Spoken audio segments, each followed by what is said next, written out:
Jadi pertama-tama saya mengucapkan terima kasih atas kehadiran teman-teman media di kantor saya. Ya, hari ini kebetulan Mas Ipa ini hadir karena ini terkait dengan masalah hak jawab.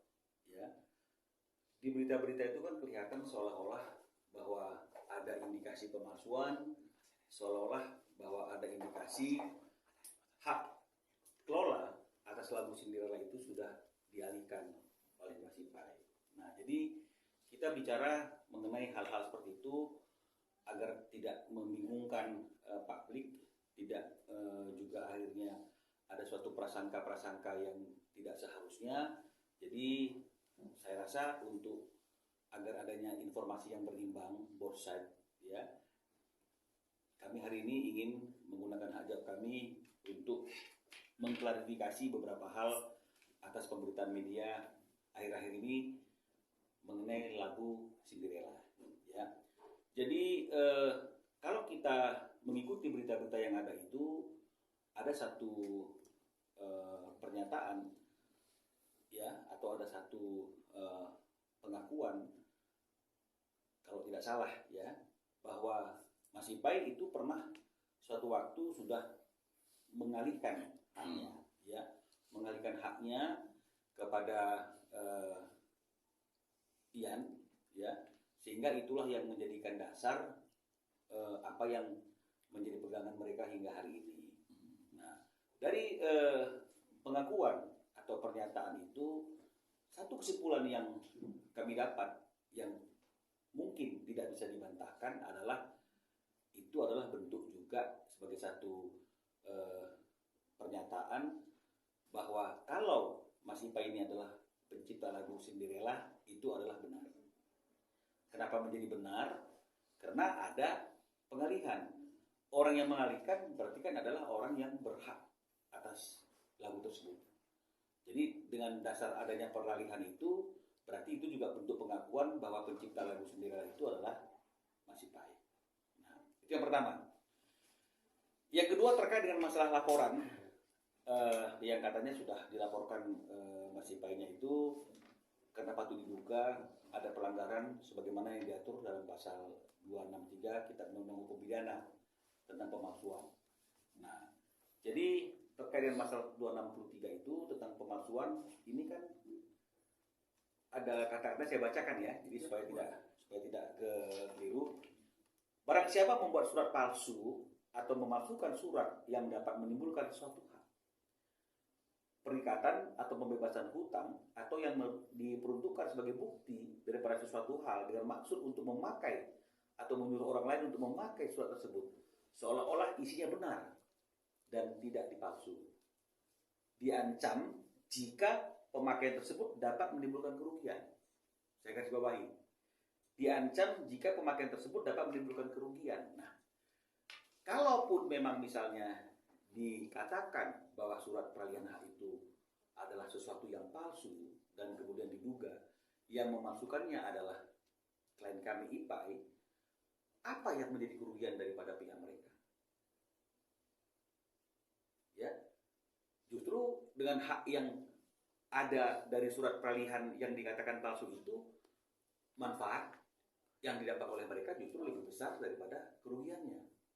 Karena semua royalti pasti akan mengalir kepada mereka. Dasarnya adalah surat peralihan tersebut yang dikatakan palsu. Ya, jadi kan nggak mungkin ada orang lain yang memalsukan, Ipai memalsukan, tapi tidak untuk keuntungan dirinya, tapi untuk keuntungan orang lain. Ini sangat bertentangan dengan akal sehat dan logika. Padahal hukum itu adalah logika, because law is logic. Ini sangat tidak logik. Ya, jadi makanya ketika Mas Ipai bilang, Bang, kita harus kasih suatu hak jawab, ya, saya tentu tidak bisa menghindar untuk mengklarifikasi dan menggunakan hak jawab ini. Nah, jadi dasarnya seperti itu. Harus ada unsur kerugian. Dari pemalsuan itu ada orang lain yang dirugikan. Nah, sekarang kalau misalnya kemudian dikatakan sudah diserahkan atau dialihkan surat peralihan hak dari Mas Ipai kepada dia dan itu palsu, lalu yang dirugikan siapa? Jika itu palsu, apakah dia yang dirugikan? Tentunya tidak. Karena surat itu akhirnya memberikan hak kepada dia. Dia pihak yang patut diduga diuntungkan karena royalti akan mengalir ke mereka. Karena Mas Ipai terima royalti nggak Mas? Sampai hari ini. Artinya kan nggak mungkin ada peralihan yang dibuat oleh Mas Ipai dipalsukan tapi Mas Ipai nggak dapat apa-apa. Ya kalau Mas Ipai memasukkan, untungnya dia apa? Karena harus ada kata-kata jika pemakaian tersebut dapat menimbulkan kerugian. Yang rugi di sini adalah Mas Ipainya. Karena Mas Ipai tidak pernah mendapat royalti. Tapi pihak yang merasa bahwa dia sudah punya surat dan surat itu adalah palsu, tapi justru malah diuntungkan dengan surat tersebut. Nah, jadi yang pertama adalah karena adanya surat peralihan itu menunjukkan bahwa memang tidak diingkari, patut juga tidak diingkari pencipta lagunya adalah Mas Ipai. Kalau memang dasarnya adalah surat peralihan yang membuat dia berani untuk artinya itu menguasai lagu tersebut karena sudah dianggap dialihkan oleh Mas Ipai. Ketika Mas Ipai mensomasi justru sebenarnya simpel saja. Datang, bermusyawarah, tunjukkan surat peralihannya tersebut. Kalau misalnya Mas Ipai lupa ya tinggal diingatkan. Kamu dulu kan datang pada situasi seperti ini, saksinya seperti ini, di sini tempatnya dan kamu harus ada surat seperti ini yang mendasari. Nah, kalau itu sudah selesai, pasti semua masalah bisa diselesaikan. Tapi kalau kemudian datang untuk melapor ada pemalsuan, bikinlah yang dilaporkan adalah Mas Ipai memalsukan. Lucu kalau dia memalsukan sesuatu tapi tidak untuk keuntungan dirinya dan tidak untuk merugikan orang lain, justru yang dirugikan adalah dirinya sendiri. Ini sangat tidak masuk akal kalau menurut kita, ya. Nah, jadi oleh karena itu kita bersyukur juga, artinya ada kasus di mana Mas Ipai dilaporkan dugaan ada pemalsuan 263 itu, sehingga akhirnya kita semakin jelas bahwa ada surat yang dijadikan dasar untuk digunakan ke label, digunakan ke LMK, dan karena Mas Ipai merasa tidak pernah menandatangani, karena Mas Ipai merasa tidak pernah punya aksip juga atas perjanjian tersebut, artinya dalam waktu dekat Mas Ipai juga mencandangkan haknya untuk melaporkan atas dugaan pemalsuan. Ya, dan ini lebih masuk akal karena jika pemakaian tersebut dapat menimbulkan kerugian, jelas pemakaian surat palsu tersebut, ya, itu menimbulkan kerugian bagi Mas Ipai karena Mas Ipai tidak lagi pernah menerima royalti dari sejak tahun berapa, Mas? 2003 sejak mereka menggunakan lagu itu. Atas dasar surat peralihan yang kata mereka palsu. Betul, di 2010. Di 2010. Betul. Nah, jadi ini yang mau kami klarifikasi agar tidak simpang siur. Artinya kita mengajak semua masyarakat berpikiran tenang, ya, hati boleh panas, kepala harus dingin. Tapi intinya adalah kalau memang ada pemalsuan, bagaimana mungkin pemalsuan itu dilakukan oleh seseorang dan itu tidak menguntungkan diri orang tersebut.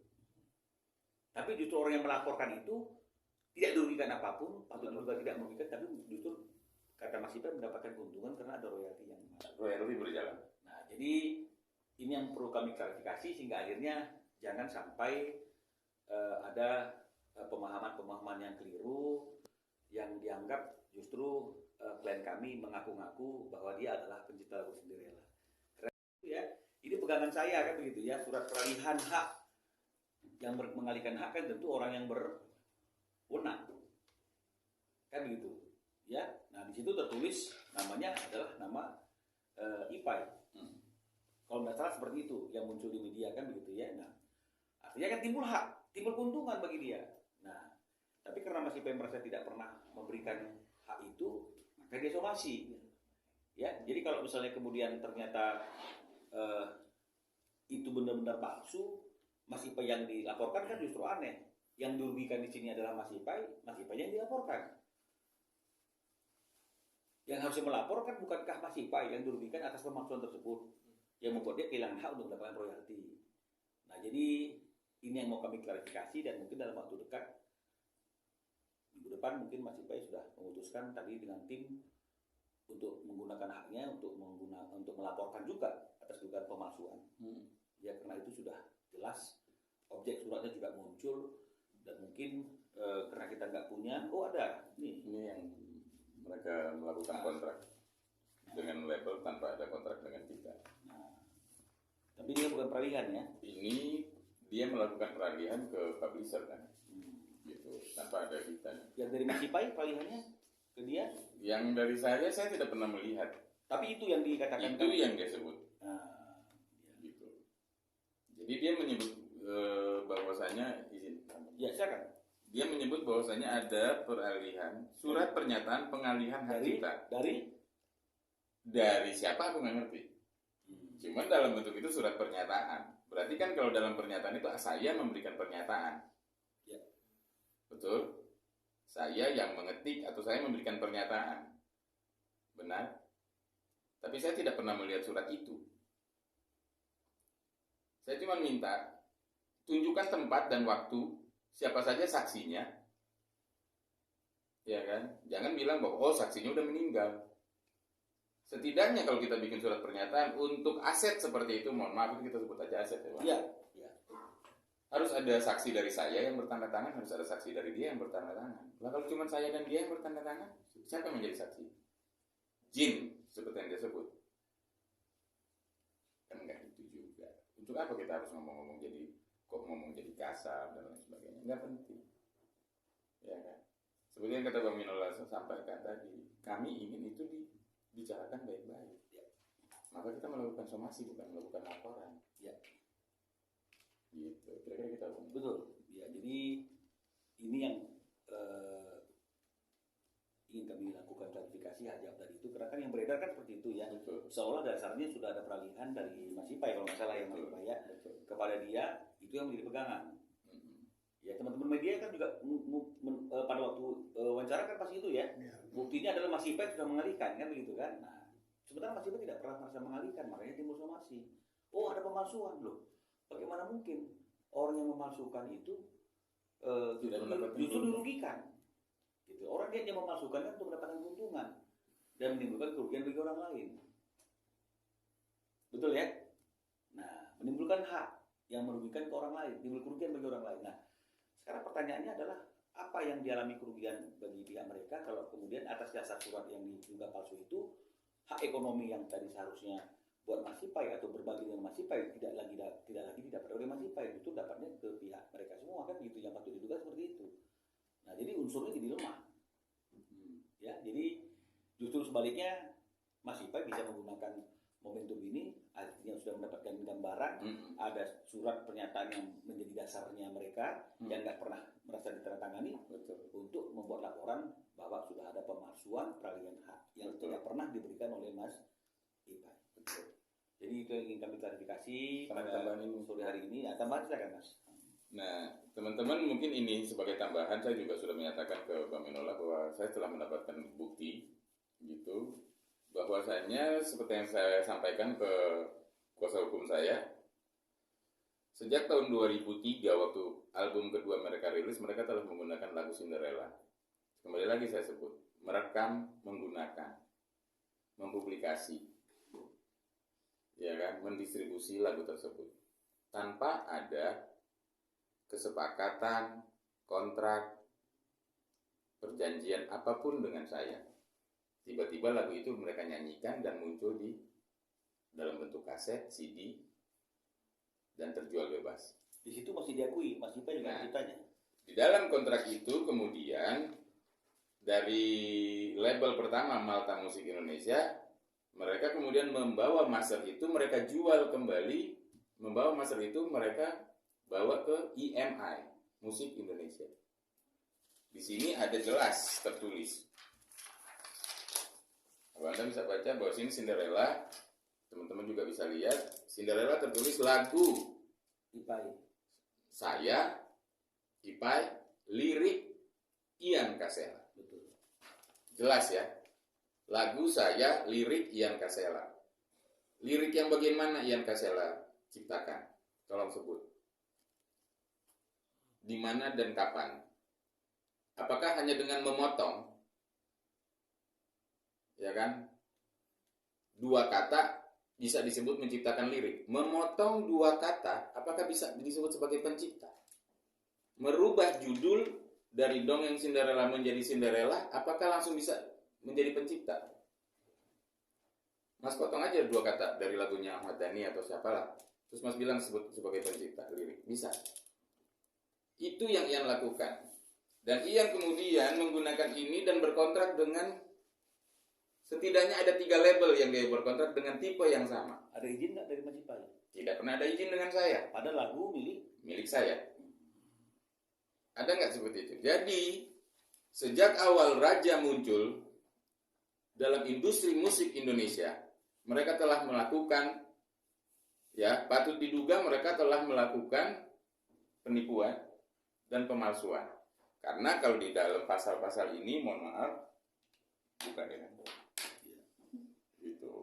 Dalam pasal-pasal ini tertulis jelas. Hak dan kewajiban publisher. Hak publisher berhak atas sebagai berikut. Menggandakan karya lagu dalam berbagai bentuk media rekam, mechanical right, hak menyiarkan, menyuarakan, dan lain-lain yang dapat didengar oleh umum dan bersifat komersial dalam performing right. Itu hak publisher. Ya kan? Nah, dengan semua hak-hak yang dimiliki publisher, ada hak dan kewajiban pencipta.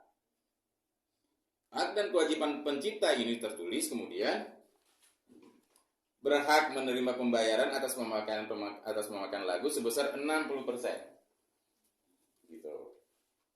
Menerima dan diterima atas penggunaan lagu tersebut oleh pihak lain yang dihitung sebagai royalti maupun flat pay ya, royalti. Nah, jadi semuanya itu udah Ian terima. Karena tertulis iya. patut diduga. Karena saya tidak pernah mendapatkan. Tapi sementara di kontrak ada nama Mas Ipai. Ada nama saya sebagai pencipta. Yang katanya konon dia tuliskan lagu. Lagu itu notasi berarti. Ya kan? Kewajiban pencipta wajib untuk menyerahkan kepada publisher data-data sebagai berikut. Teks lirik, lagu, dan notasi lagu. Berarti dia serahkan itu, maka ada kontrak ini. Nama pencipta lagu asli dalam hal tersebut merupakan adaptasi dari karya lagu milik orang lain. Ya kan? Dia tidak menyertakan nama saya. Ini tahun 2005. Surat pernyataan pengalihan hak cipta yang menyatakan bahwa pencipta tidak keberatan atas didaftarkannya lagu tersebut. Ini ada surat pernyataan pengalihan selama berkontrak dengan publisher. Betul? Ini yang kemudian harusnya Ian minta surat pernyataan itu ke saya. Apakah ada? Saya sudah cek, tidak ada. Berarti dia tidak pernah meminta itu ke saya. Dia bertanggung jawab sendiri terhadap kontrak tersebut.